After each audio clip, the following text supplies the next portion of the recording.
Hello my tube family, welcome back to my tube channel Kajal की दुनिया में आप सबका फिर से बहुत बहुत स्वागत है। फ्रेंड्स, कैसे हैं आप सब? आई होप कि आप सब अच्छे हो।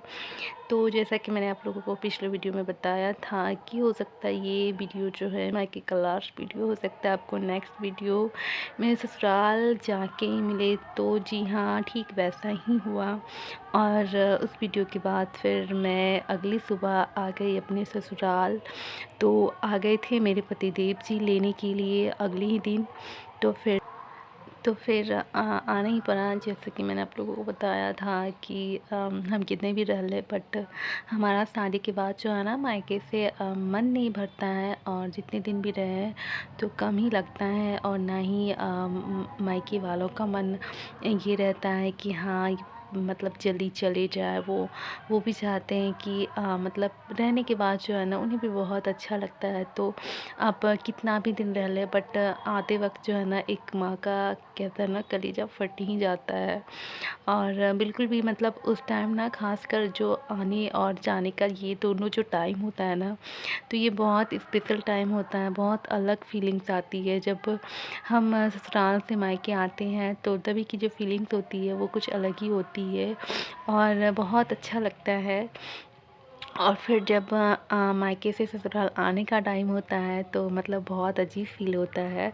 और कह सकते हैं कि जितनी खुशी हमें ससुराल से मायके जाने में होती है, तो कह सकते हैं कि उससे आने के टाइम में उतना ही दुख होता है। और ससुराल में तो हमें रहना है लाइफ टाइम तक, तो इसलिए हो सकता है कि जो है ना जाने में खुशी होती है। क्योंकि ससुराल भी कहता है ना कि ससुराल में भी रहना सबके नसीब में नहीं होता है। तो वो बहुत भाग्यशाली कह सकते हैं कि खुश नसीब ही होते हैं जिनको मायके और ससुराल दोनों का सुख मिलता है, और जिनकी दोनों जगह फैमिली अच्छी रहे। तो ये भी बहुत कह सकते हैं कि खुशी की बात होती है कि आपका मायके और ससुराल दोनों भरा पूरा रहे, खुशहाल रहे। और दोनों जगह जो है ना रहना चाहिए, दोनों ससुराल भी और मायके भी। तो इसलिए लेकिन हमें मायके जाना इसलिए बहुत मतलब कि खुशी कह सकते हैं कि बहुत अच्छा फ़ील, बहुत खुशी वाली फ़ील इसलिए आती है क्योंकि हम जब मायके जाते हैं तो सिर्फ हम शादी के बाद मेहमान बन के ही रह रहे हैं। और कुछ दिन रहते हैं, फिर आना होता है। बैग पैकिंग करो, तो हर चीज़ का पैकिंग करो। जैसे कि लगता है कि हम मेहमान, जैसे कि मेहमान आते हैं फिर वो बैग पैक करके चले जाते हैं। तो कुछ शादी के बाद हम बेटियों के साथ भी ऐसा ही होता है। क्योंकि पहले का रहना और शादी के बाद का रहना बहुत इसमें जो है ना अंतर आ जाती है। हम कितने भी 1 महीने 2 महीने रहें, लेकिन एक दिन हमें बैग पैक करके आना ही पड़ता है एक मेहमान की तरह। और फिर मतलब तभी उस टाइम बहुत बुरा लगता है कि अपने ही घर से, ये क्या है ना संसार का नियम, जो मतलब कह सकते हैं एक बचपन से आप जहाँ रहते हो, पलते हो, बड़े होते हो। और मतलब कि आप एक ज़िंदगी जीना अपनी मम्मी पापा के पास अपने मायके से ही सीखते हो, आपको हर चीज़ की पहचान मिलती है। लेकिन फिर शादी के बाद एक पल में हर चीज़ चेंज हो जाती है। और वो बस एक कह सकते हैं कि कुछ दिनों का, कुछ महीनों का ठिकाना रह जाता है। तो हम लड़कियों के नसीब में ये जो है ना कह सकते हैं कि ये बहुत बिल्कुल भी अच्छा नहीं लगता है ये जो है।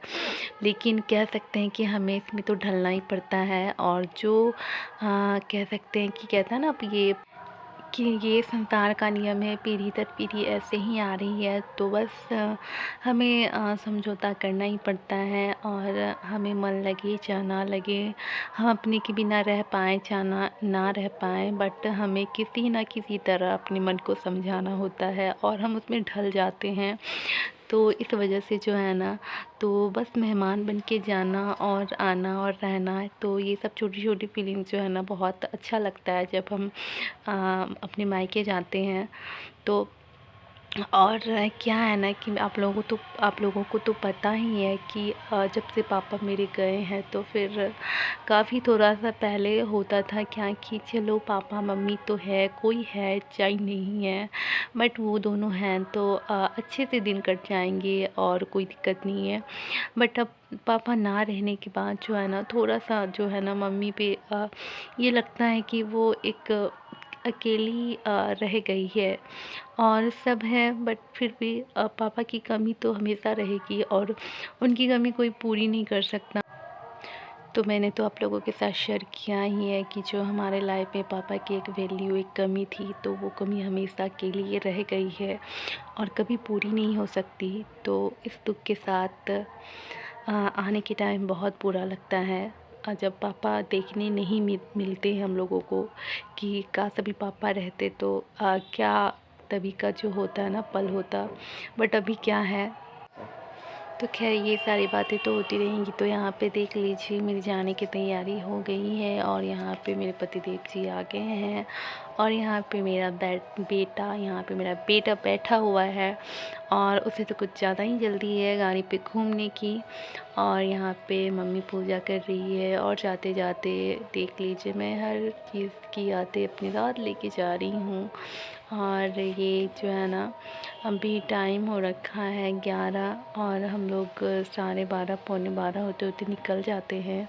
तो यहाँ पे मैं भी रेडी हो गई हूँ, बस मैंने कंघी नहीं किया अभी और बाकी सारी वारी तो मैंने डाल लिया है। और मैं अभी बाबू को भी रेडी नहीं की हूँ, तो मैं बस वही बोलने आई थी और मैंने सोचा कि चलो थोड़ी सी मैं वीडियो बना लेती हूँ आप लोगों के साथ, अगर शेयर करना होगा तो करूँगी। तो यहाँ पे मैं निकल चुकी हूँ और मुझे बिल्कुल भी अच्छा नहीं लग रहा है, मन नहीं लग रहा है और मम्मी की याद आ रही है, अपनी फैमिली की याद आ रही है और फिर पता नहीं कब आना होगा। तो इस वजह से भी मैं ये सारी बातें सोच के थोड़ा सा दुख हो रहा है मुझे। तो यहाँ पे देख लीजिए रास्ते का ये सीन काफ़ी प्यारा लग रहा है और आगे में बाबू और बाबू के पापा बैठे हुए हैं और मैं बैठी हूँ बीच में।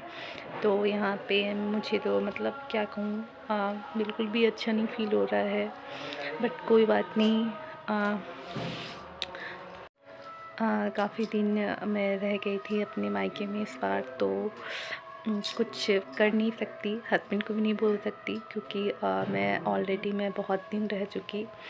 तो चलिए फ्रेंड्स, मैंने छोटा सा क्लिप आप लोगों को ससुराल आने तक का शेयर किया है। तो अगर आप लोगों को थोड़ा सा भी अच्छा लगे तो प्लीज़ मेरे वीडियो को लाइक कीजिएगा, शेयर कीजिएगा और चैनल को सब्सक्राइब कीजिएगा। तो मिलते हैं नेक्स्ट वीडियो में, अभी के लिए बाय बाय।